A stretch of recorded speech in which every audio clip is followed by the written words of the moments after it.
Before leaving the topic of properties, we want to look very briefly at the process property component.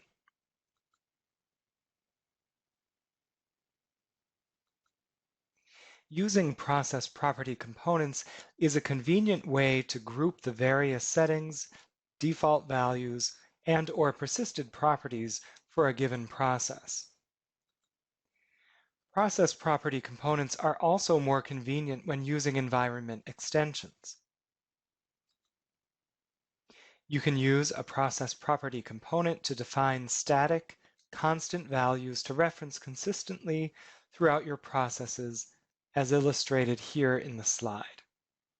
This avoids typos and having to remember the exact syntax of the value.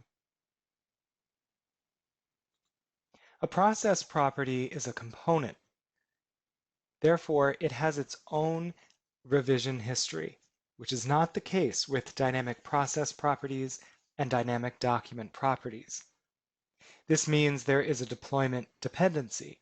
If you add or change a property in the component, any process referencing that process property component will show as having undeployed changes and will need to be deployed to take effect.